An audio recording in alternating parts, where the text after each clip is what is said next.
muda, waktunya taklukkan ketakutanmu di Nightmare Side Ardan FM yang dipersembahkan oleh Kopi Kapal Api Mocha.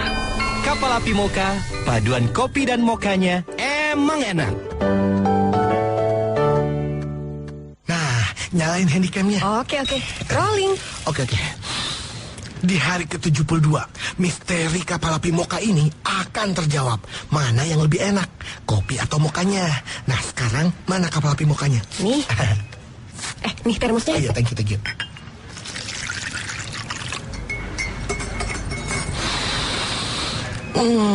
Gimana? Seperti biasa, harumnya Kapal Api Mocha selalu menggoda. Wow ya, enakan kopinya apa mokanya?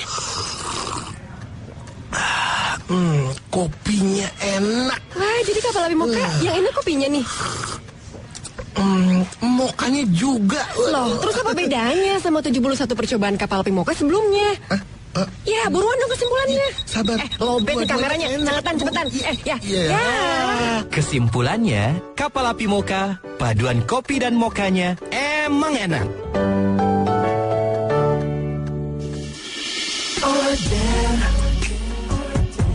Ardan FM 105.9 Bandung. Lengser wangi seliramu tumake sirmo ojo tani.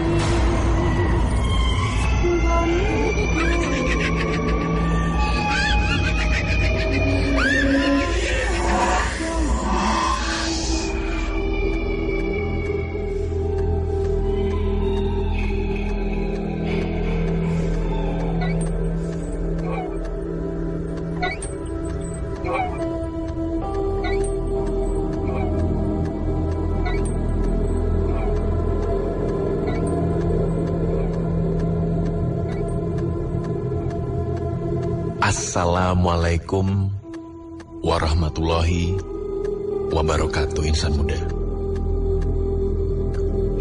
Selamat malam Jumat. Dan selamat mendengarkan cerita-cerita seram di Nightmare Side Ardan FM. Banyak mitos atau urban legend yang menyeramkan di kota Bandung ini. Seperti yang udah diceritakan di episode-episode Nightmare Side sebelumnya. Namun percaya atau tidak, kalau urban legend atau cerita-cerita legenda kota yang ada sekarang ini di Bandung adalah cerita atau legenda menyeramkan yang pernah terjadi dan bisa dibuktikan tentang kebenarannya. Minggu ini kita akan bercerita tentang sebuah gedung olahraga di Jalan Pajajaran. Jika kamu beruntung, insan muda, kamu bisa melihat penampakan segerombolan tentara Belanda yang sedang berlatih di seputar trek lari di sebelah gedung olahraga tersebut. Dan konon, dulunya sebelum dijadikan gedung olahraga, tempat itu adalah kuburan massal pejuang Belanda. Bahkan jika kamu memperhatikan lagi, di depan gedung olahraga itu ada sebuah batu, yang dimana batu tersebut adalah sebuah kuburan tua seorang tentara Belanda yang tidak bisa dipindahkan. Dan jika ada orang yang tidak sengaja mendudukinya atau menendangnya, maka orang tersebut akan didatangi oleh orang Belanda, penghuni kuburan tersebut. Nah, insan muda, masih banyak cerita atau mitos-mitos seram lainnya seputar kota Bandung. Jangan kemana-mana, insan muda. Selanjutnya, kamu akan mendengarkan sebuah cerita dan pengalaman insan muda yang melihat penampakan di jalan tol Cipularang. Dan selalu ingat, jangan pernah mendengarkan Nightmare Side ini sendirian.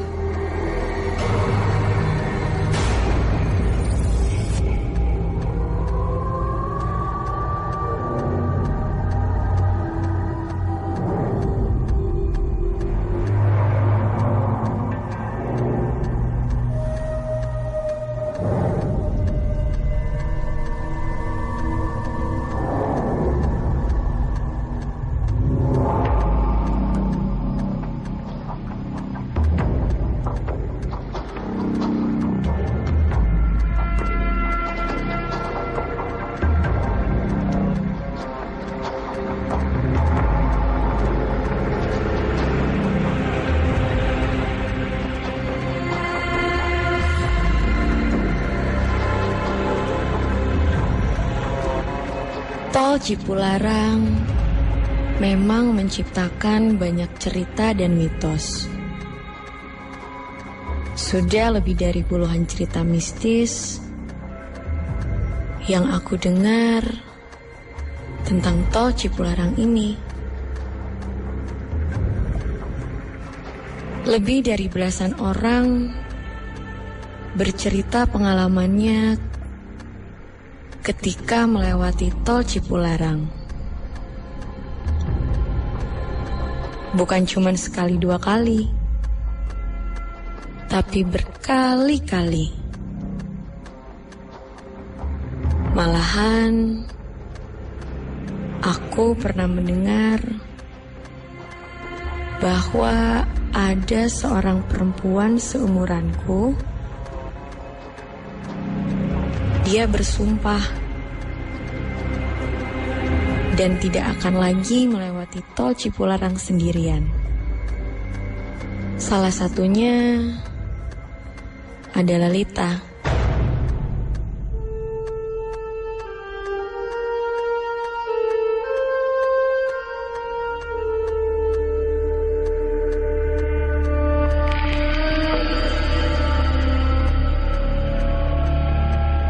Lita sepupuku yang paling aku sayang.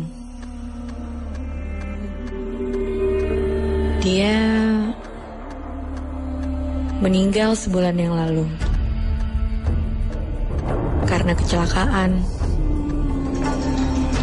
Di sini, di Tol Cipularang.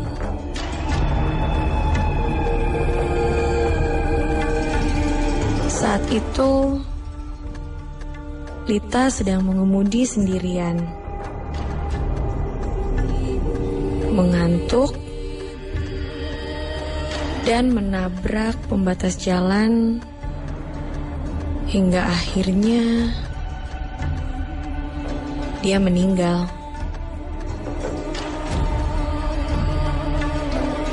Dan saat ini aku sedang mengemudi sendirian menuju Jakarta.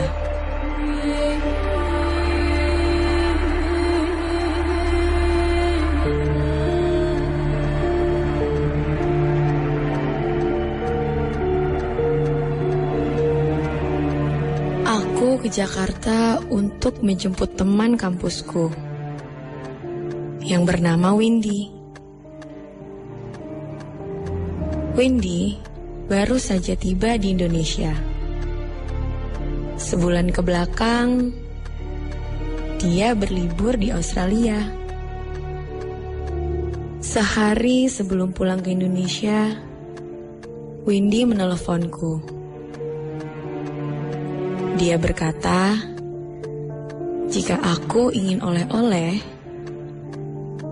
maka aku harus menjemputnya ke bandara. Dan disinilah aku sekarang, menjemputnya di bandara. Dan pastinya dengan bayaran seonggok oleh-oleh.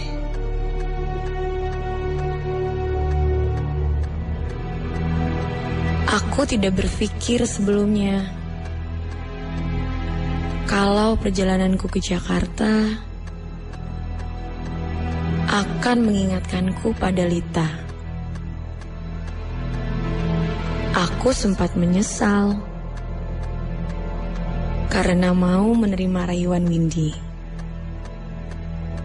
Tapi ya sudahlah. Demi temanku yang satu itu.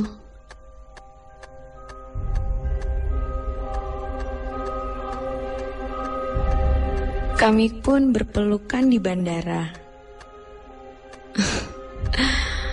Baru 1 bulan kami tidak bertemu.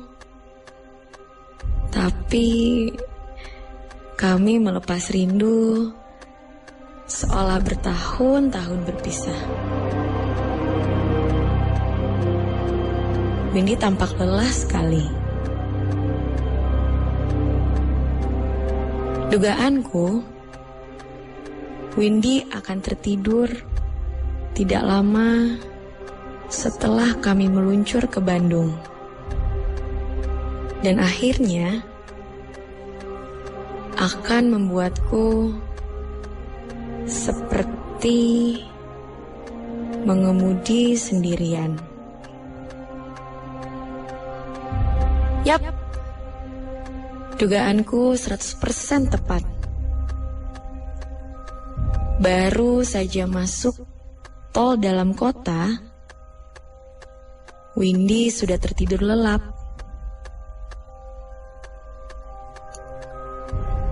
Aku coba untuk membesarkan volume suara CD player di mobil.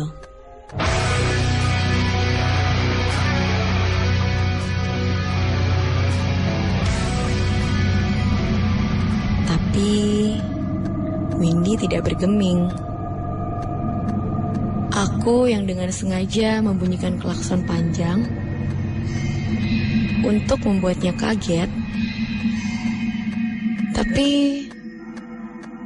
Windy tetap setia pada tidur lelapnya. Akhirnya aku menyerah.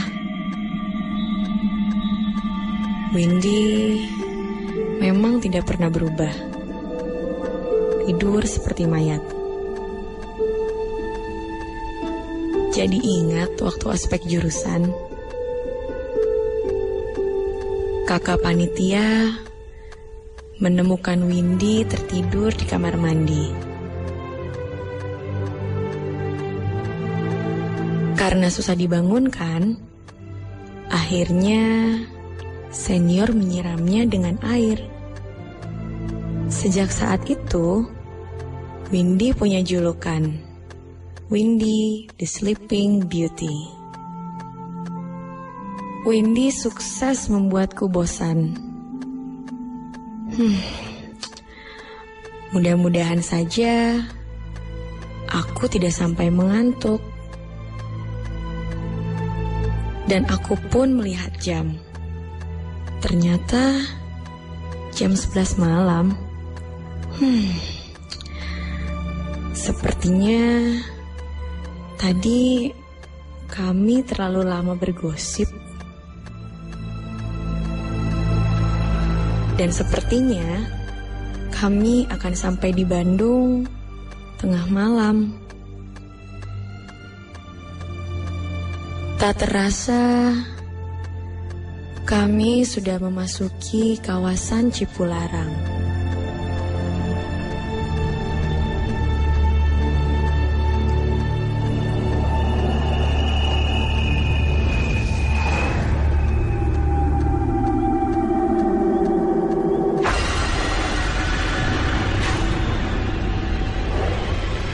Tiba-tiba aku teringat lagi akan Lita. Perasaan campur aduk menyelimutiku. Sedih, takut, sakit, dan tidak menentu. Tanpa aku sadari, aku melamun ketika tiba-tiba di depanku ada sebuah bis. Dan jaraknya sangat dekat dengan mobilku. Aku dengan sigap menginjak rem. Dan akhirnya kami terhindar dari tabrakan. Ya Tuhan, tolong buat diriku tenang. Jauhkan aku dari pikiran yang jelek, ya Tuhan. Aku menenangkan diri dan mengemudi perlahan. Tepat di belakang bis tadi, aku membayangkan seandainya tadi aku menabraknya.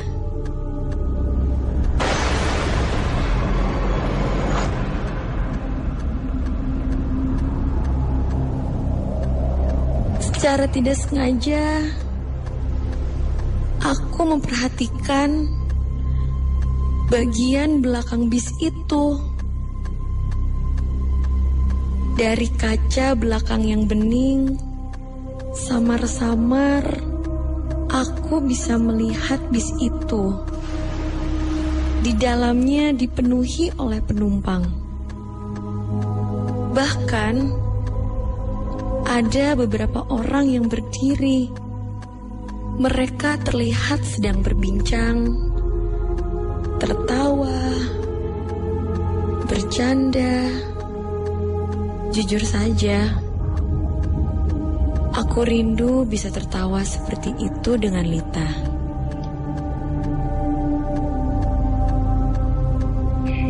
Dan aku pun melihat ke kursi penumpang.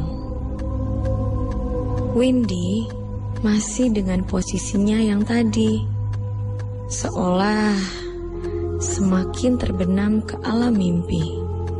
Aku benar-benar heran. Apa yang salah dengan dirinya? Kejadian hampir menabrak tadi pun tidak mampu membuatnya terbangun. Bis di depanku berjalan semakin lambat. Maka aku pun memutuskan untuk menyalipnya. Aku memberi lampu sen kanan dan mulai mengambil jalur kanan. Tapi tepat ketika aku sudah berada di jalur kanan, bis itu pun tiba-tiba masuk ke jalur kanan, menghalangi jalanku. Astaga, menyebalkan sekali. Bis itu bahkan tidak memberi lampu sen.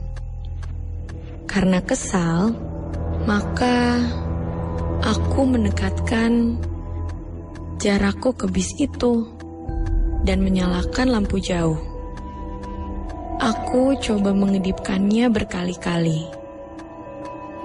Tapi kok ada yang aneh ya?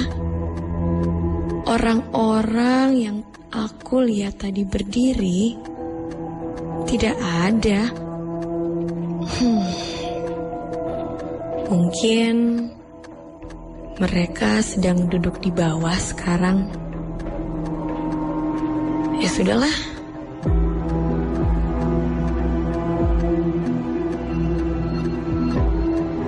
Aku pun memperlambat mobilku dan kembali ke jalur kiri. Tak lama, bis itu pun mengikuti. Kali ini, aku tidak kesal karena bis itu tidak menutupi jalurku. Jujur saja, aku masih penasaran dengan orang-orang yang berdiri di belakang bis tadi. Jarakku dan bis itu semakin renggang, tidak serapat tadi. Karena penasaran, aku coba melihat lagi ke bagian belakang bis. Tidak jelas, dan aku pun kembali menyorotkan lampu jauh. Ternyata orang-orang yang berdiri itu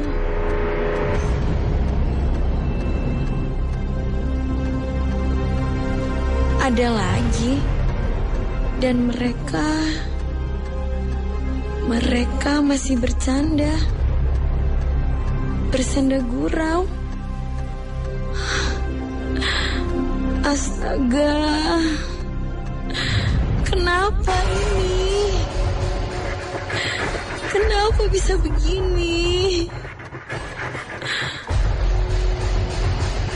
Aku semakin penasaran. Maka, tanpa pindah ke jalur kanan, aku merapatkan jarak dengan bis itu lagi. Setelah aku rasa cukup dekat, aku kembali menyorotkan lampu jauh. Astaga, tidak ada yang berdiri di sana. Kemana mereka semua? Sepertinya bis itu kosong.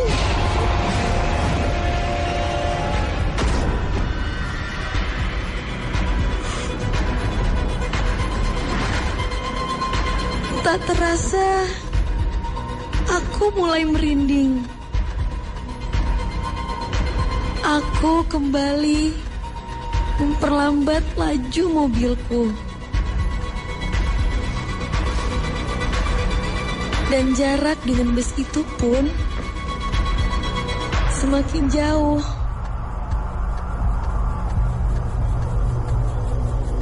Rasanya aneh. Tidak ada kendaraan lain selain mobilku dan bis di depanku.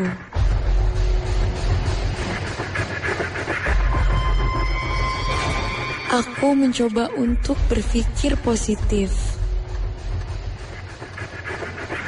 dan berkata bahwa semua akan baik-baik saja. Tapi sekali lagi, karena rasa penasaranku, aku menyorotkan lampu jauh ke bis itu. Dan ternyata, ya Tuhan, orang-orang itu ada lagi. Astaga.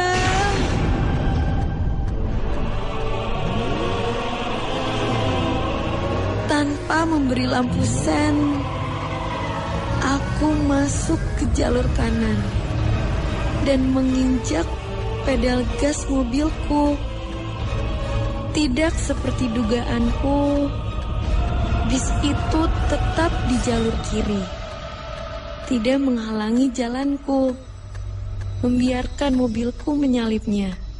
Dan sekarang aku berada tepat di sisi kanan bis itu.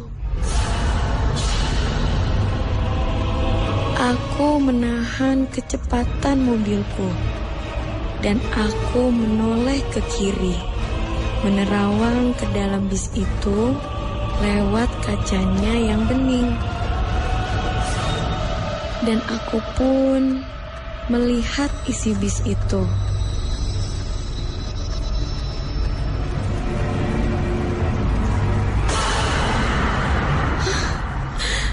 Ya Tuhan, bis itu memang penuh dengan penumpang.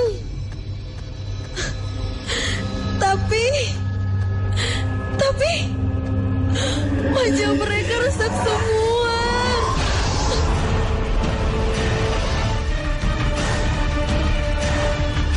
Ada yang hancur, mukanya tak beraturan. Bahkan ada yang tanpa kepala. Ya Tuhan, mengerikan sekali.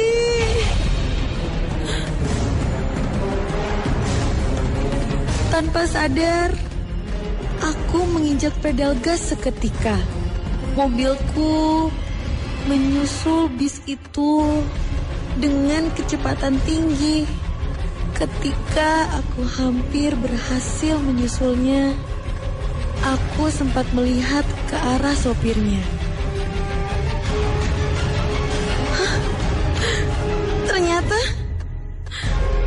Ternyata sopirnya tidak memiliki tangan. Tangannya putus. Darah membasahi bajunya. Dan dia tersenyum padaku. Ya Tuhan. Aku tidak berpikir panjang lagi. Setengah menangis, aku mengemudikan mobilku dengan kecepatan sangat tinggi, meninggalkan bis itu. Aku berusaha membangunkan Windy. Windy tetap terlelap.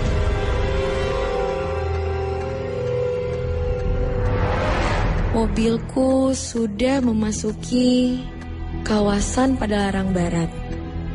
Mulai banyak mobil lain di depan dan di belakangku. Tapi pikiranku tidak bisa lepas dari bis tadi. Ya Tuhan, siapa mereka? Apa bis itu bis yang pernah kecelakaan di Cipularang?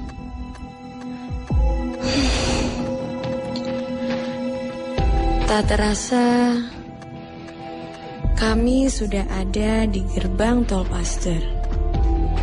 Tak lama, kami sampai di rumah Windy di daerah Sarijadi. Aku pun membangunkannya. Tidak seperti tadi, Windy dengan mudah dibangunkan. Sial. Giliran sudah sampai rumah saja, bangun. Windy menggeliatkan tubuhnya. Dia berkata, "Loh, udah nyampe ya? Aduh, enak banget gue tidur." Aku hanya diam. Kesal. Lalu Windy melihat ke jok belakang. Dan tiba-tiba Windy berkata kepadaku, "Kok gak bilang-bilang sih ada yang nebeng juga?"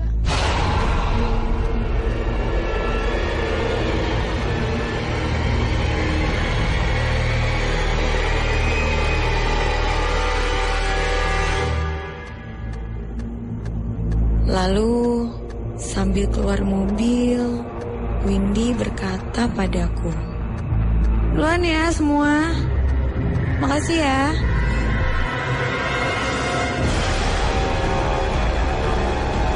Aku Aku terpaku melihat perlahan jok belakang lewat kaca spion.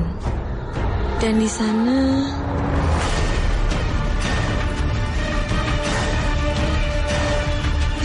duduk seorang wanita. Wanita itu tersenyum padaku. Lita. Itu Lita. Ya Tuhan. Aku gemetaran hebat dan merinding. Ingin aku memanggil Windy yang berjalan memasuki rumahnya.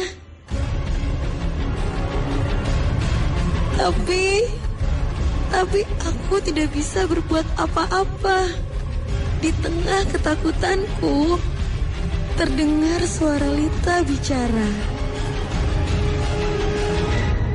Makasih ya tumpangannya.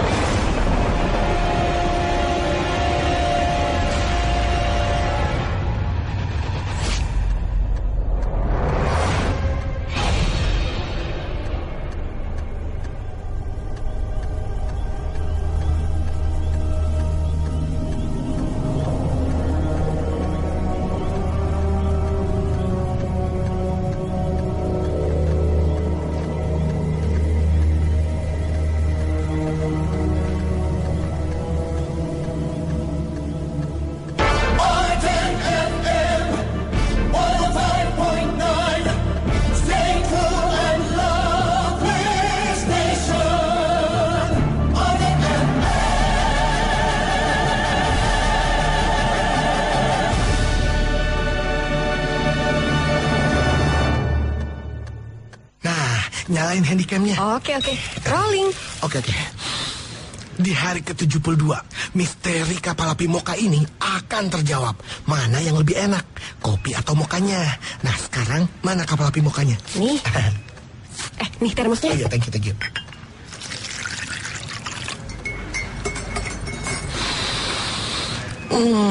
Gimana? Seperti biasa, harumnya kapal api moka selalu menggoda. Wow ya, enakan kopinya apa mokanya? Kopinya enak. Wah, jadi kapal api moka yang enak kopinya nih. Mokanya juga. Loh, terus apa bedanya sama 71 percobaan kapal api moka sebelumnya? Ya, buruan dong kesimpulannya. Sabar. Lobet nih kameranya. Cepetan. Ya. Kesimpulannya, kapal api moka, paduan kopi dan mokanya emang enak.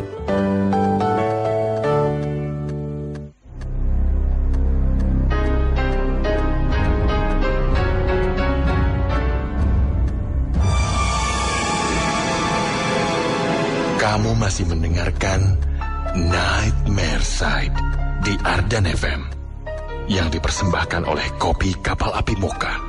Paduan kopi dan mokanya emang enak.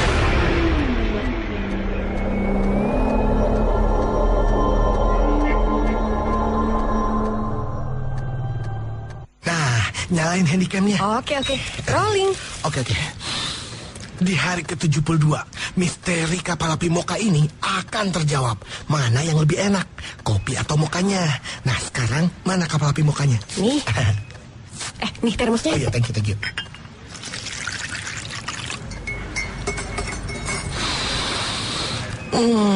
Gimana? Seperti biasa, harumnya kapal api moka selalu menggoda.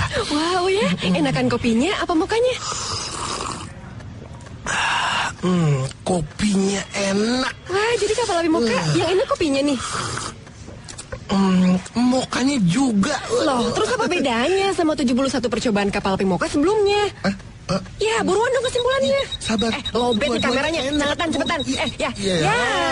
Kesimpulannya, kapal api moka, paduan kopi dan mokanya emang enak.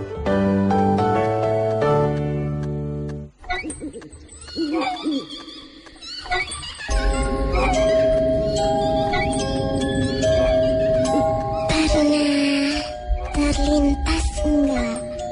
Atau tanpa kamu sadari, sekarang ingin kamu. Buktikan kalau kamu paling berani di malam Jumat ini bareng tim Nightmare Side Ardan FM. Bukan hanya mendengarkan cerita seram, tapi kita ngajakin kamu buat ngedatengin tempat-tempat seram bareng tim Nightmare Side Ardan FM dan Kopi Kapal Api Moka. Buat kamu yang berani ikutan untuk nerima tantangan seram, kita akan ngasih kamu uang cash dari Kopi Kapal Api Moka. Tungguin Nightmare Side Ardan FM setiap hari Kamis jam 10 sampai jam 12 malam hanya di 105,9 Ardan FM. Dan pastikan kalau kamu tidak sendirian. Acara ini disponsori oleh Kapal Api Moka, paduan kopi dan mokanya emang enak.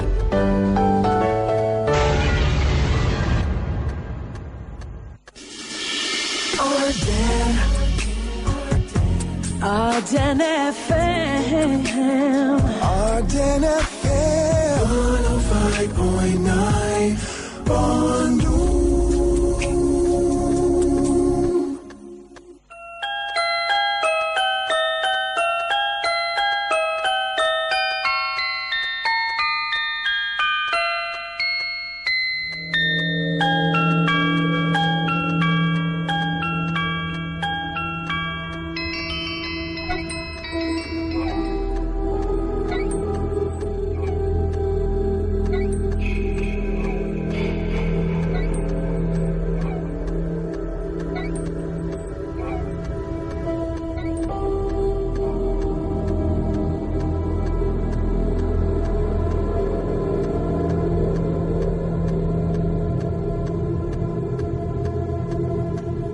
Insan muda.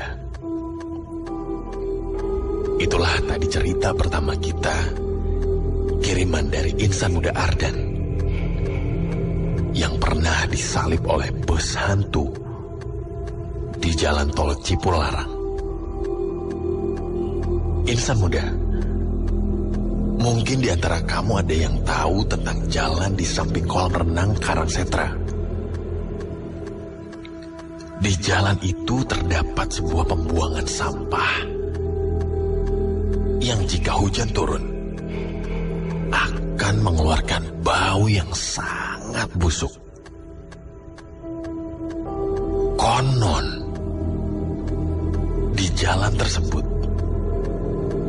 jika kamu memperhatikan, ada sebuah taman kecil yang menjadi pembatas jalan. Dan di taman kecil tersebut sering muncul sesosok wanita berbaju putih yang sedang mencari anaknya. Dan terkadang wanita itu sering menyamar sebagai seorang yang meminta tumpangan. Dan kalau kita memberikan tumpangan, maka kita akan terus dihantui oleh wanita tersebut sampai hantu wanita itu bosan. Seperti halnya pengalaman insan muda kita bernama Shandy di cerita yang kedua kali ini. Ini terjadi di daerah Simpang Dago, Bandung. Selamat mendengarkan insan muda. Sekali lagi, kita ingatkan, jangan pernah mendengarkan Nightmare Side ini sendirian.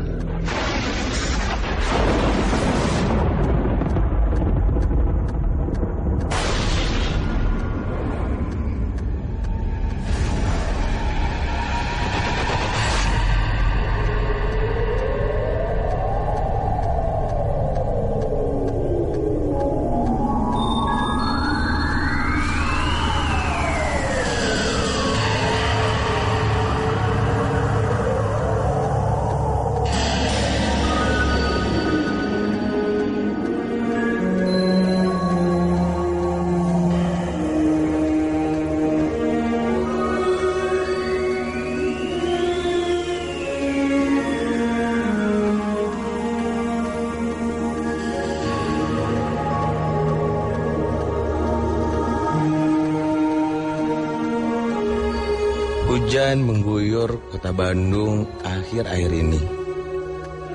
Dan itu menjadi alasan utama kenapa aku malas untuk membawa motor ke kampus.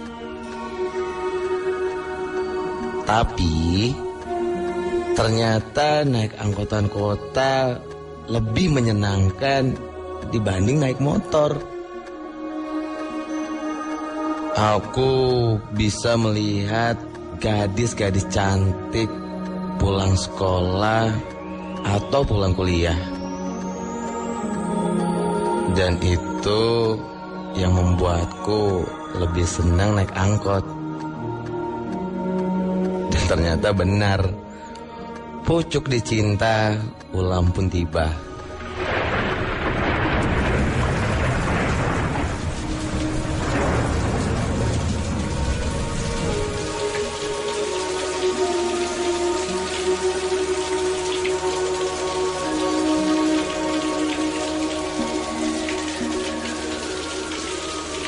Sore itu adalah sore yang diguyur hujan rintik-rintik. Aku yang berdiri di bawah pohon di depan sebuah restoran junk food di kawasan Simpang Dago terpana melihat kecantikan seorang perempuan. Sungguh hujan yang membawa berkah bagiku. Perempuan yang aku lihat itu berambut panjang sepunggung, menggunakan baju terusan berwarna hitam dengan sandal teplek dan payung hitam berenda di tangan kanannya. Dia berdiri di seberangku.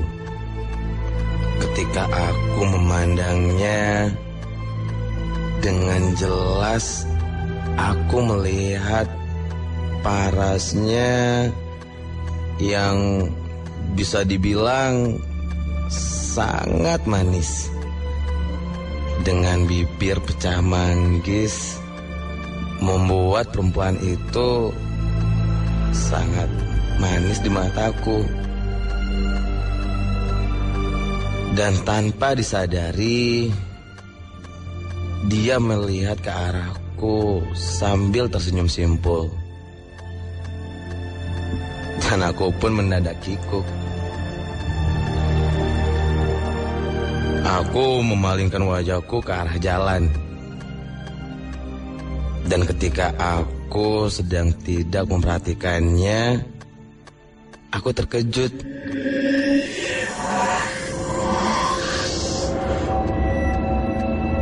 Karena sekarang perempuan itu ada di sebelahku.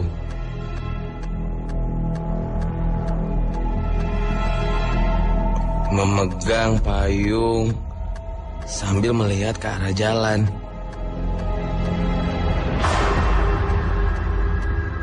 Otakku kemudian bertanya, kapan dia nyebrangnya ya? Karena sedikit grogi, aku pun segera naik angkutan umum yang sekarang sudah berada di depanku. Dan ternyata perempuan itu pun naik angkutan yang sama denganku. Keadaan angkot yang kosong membuatku makin grogi. Aku tidak berani menatap perempuan itu. Walaupun aku tahu perempuan itu sedang menatapku. Aku hanya bisa menahan senyum. Sampai aku harus turun karena pintu masuk perumahan Dago Tea House sudah mulai terlihat.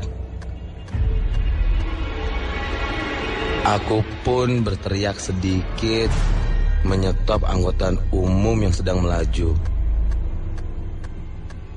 Kemudian aku turun. Dan tanpa aku sadari, ternyata perempuan itu pun ikut turun. Dia membuka payungnya. Aku yang sedang membayar ongkos hampir saja terkena sabetan ujung payungnya. Dia hanya berkata, "Maaf, Mas." Aku menggelengkan kepala dan tersenyum ke arahnya. Dan dia pun membalasnya. Karena masih sedikit gerimis, aku pun berjalan agak cepat. Dan perempuan itu pun mengikutiku dari belakang. Dia berjalan sangat pelan. Hingga akhirnya aku yang duluan masuk gerbang rumah.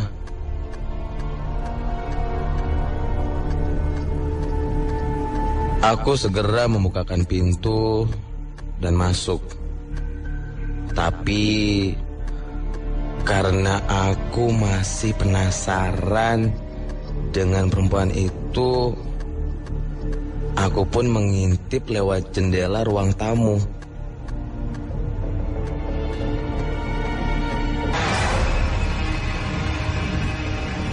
Aku terkejut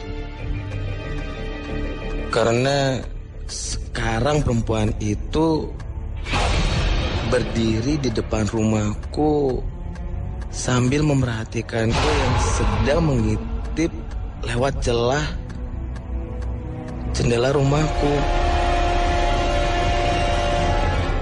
Aku segera membukakan pintu dan keluar.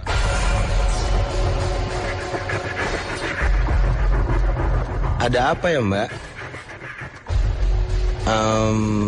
Mbak rumahnya dekat sini ya?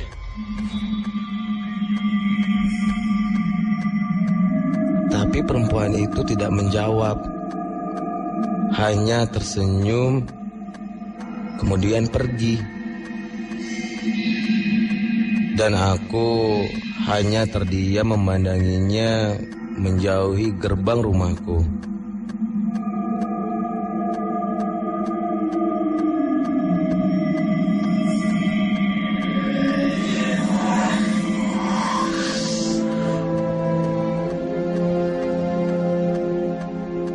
Keesokan harinya, aku pulang agak sedikit larut dari kampus.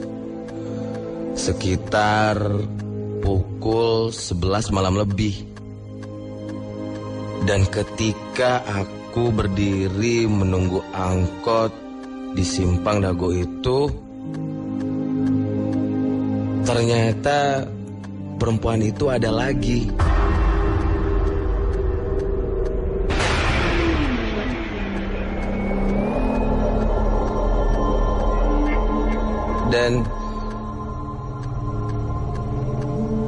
Dan masih sama dia memandangiku sambil tersenyum.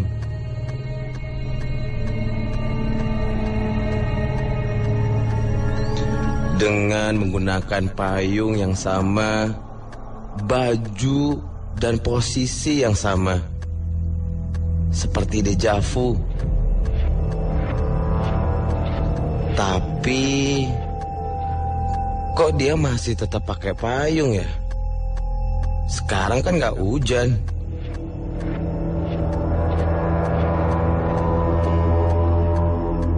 Dan kenapa bajunya masih sama seperti kemarin?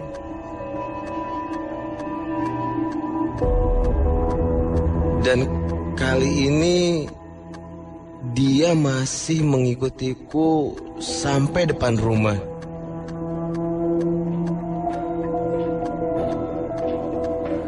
Karena penasaran, sebelum aku masuk gerbang, aku menunggunya.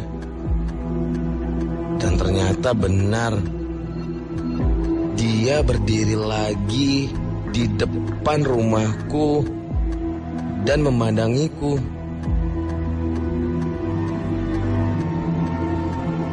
Aku bertanya kembali,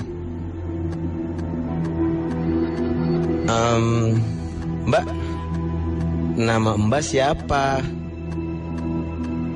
Rumahnya dekat sini juga ya?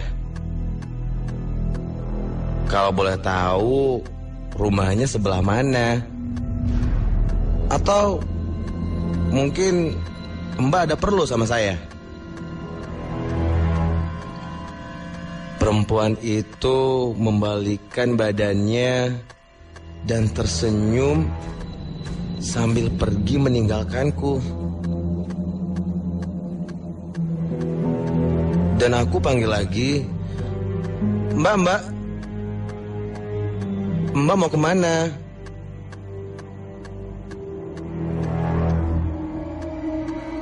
Tapi ketika aku memanggil perempuan itu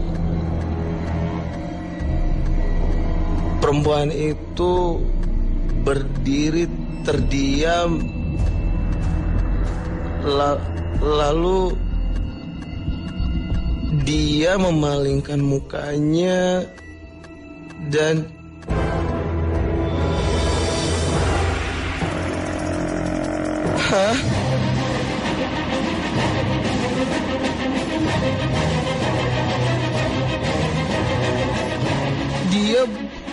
Dia bukan hanya memalingkan mukanya, tapi dia sekarang memutar kepalanya 180 derajat dan melihat ke arahku sambil tersenyum menyeringai. Astaga, siapa perempuan itu?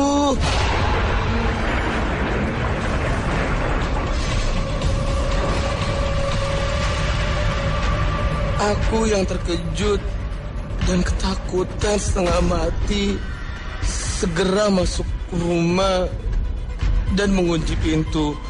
Dan dengan jelas aku masih mendengar suara perempuan itu tertawa cekikikan di luar rumahku. Aku segera berlari ke kamar ibu dan kulihat ibu sedang tertidur pulas. Itu mungkin karena memang ini sudah malam. Lalu aku segera memeluk ibu sambil gemeteran.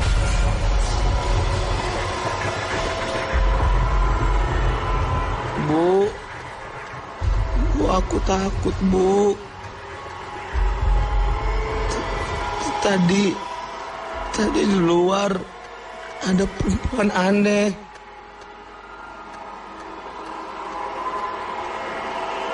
Aku memeluk ibu, tapi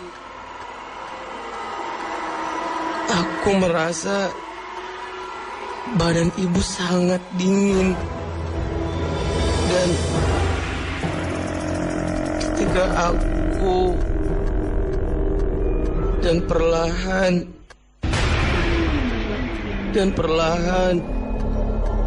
aku mendengar seperti ibu tertawa cekikikan kecil dari dalam selimut. Ketika aku mencoba untuk membuka selimut, ternyata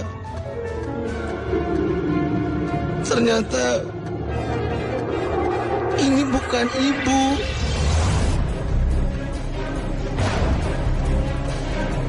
Ini adalah perempuan aneh yang tadi. Aku berteriak sekencang-kencangnya dan dan segera berlari keluar rumah. Langsung masuk ke dalam mobil sambil berdoa.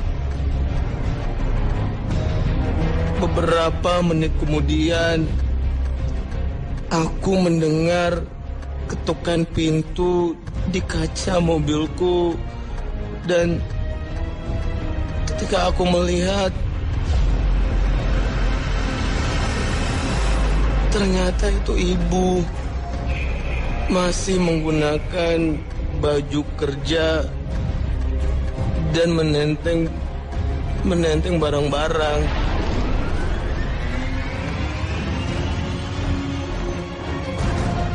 Nak, kamu kenapa, Nak? Aku tak mau membukakan pintu mobil karena aku takut itu bukan ibu. Aku hanya terdiam di dalam mobil. Dan tiba-tiba saja ibu masuk dari pintu satunya lagi dan langsung memelukku. Kamu kenapa, Nak? Istighfar, Nak. Ibu mencoba menenangkanku. Dengan gemetar, aku pun mulai bercerita. Ibu membawaku masuk ke dalam rumah. Ibu menjelaskan kalau dia baru pulang dari kantor karena ada meeting dadakan.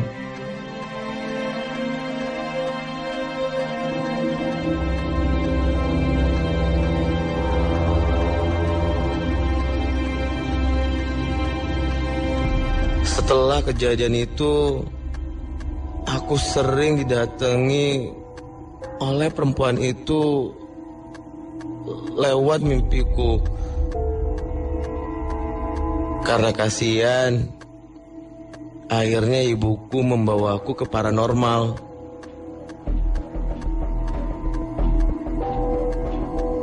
Dan aku sangat terkejut ketika paranormal itu berkata kalau perempuan ini menyukai aku. Dan tak heran kenapa dia mengikutiku akhir-akhir ini. Dan paranormal itu berjanji akan mengusir perempuan yang sering mengikutiku. Setelah beberapa bulan, aku memang tidak diganggu lagi. Dan ternyata paranormal itu usahanya telah berhasil.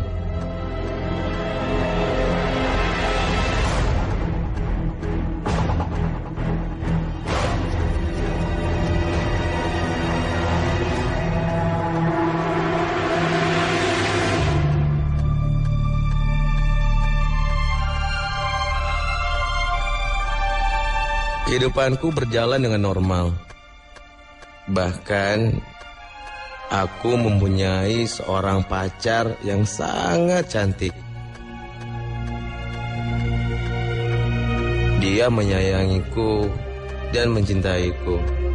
Hingga akhirnya kami bertunangan.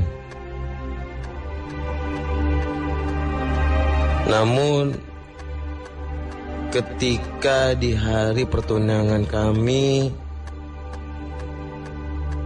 ketika semua keluarga berkumpul dan teman-temanku menyaksikan pertunangan itu,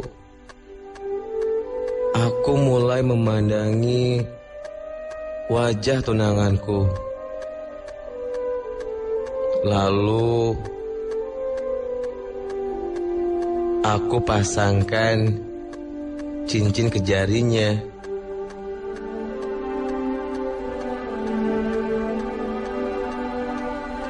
Tapi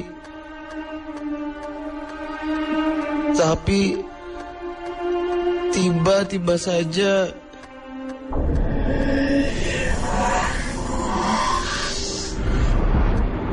astaga, kenapa sekarang wajah tunanganku berubah?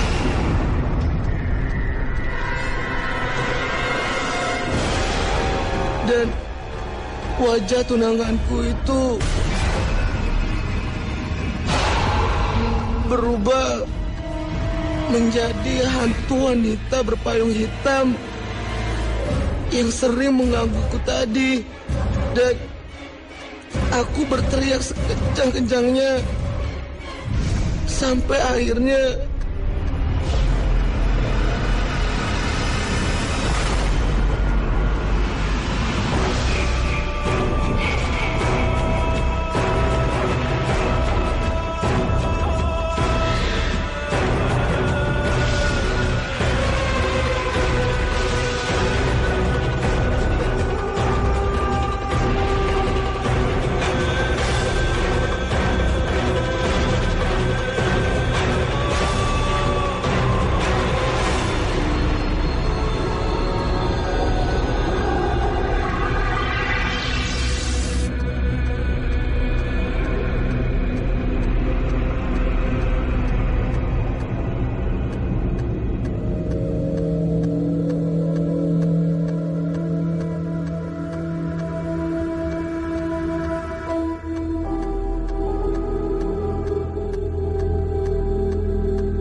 Itulah tadi cerita terakhir dari insan muda bernama Sandy yang dikirimkan oleh saudaranya bernama Tia. Dan menurut Tia sampai saat ini Sandy masih berada di pusat rehabilitasi kejiwaan di Bogor. Bahkan Sandy masih sering merasa diikuti oleh wanita berpayung hitam itu. Dan jika dia melihat kaca, dia akan berteriak histeris. Karena Sandy merasa kalau wanita tersebut selalu berdiri di belakangnya sambil memegangi payung hitam. Satu pesan dari cerita-cerita malam ini. Kamu harus selalu memperhatikan orang-orang di sekitar kamu. Apakah itu benar-benar teman yang kamu kenal? Atau bukan? Jangan sampai kamu tertipu dengan makhluk yang menyerupai orang-orang di sekitar kamu. Coba perhatikan sekarang juga. Perhatikan sekeliling kamu. Terima kasih untuk Samori dan Jojo sebagai sound designer. Untuk Nightmare Side, Putih dan Galang sebagai pembaca cerita, dan Rasmus serta Deki untuk penyadur cerita. Saya Magi, pamit. Sampai jumpa di Nightmare Side Ardan FM minggu depan. Assalamualaikum warahmatullahi wabarakatuh.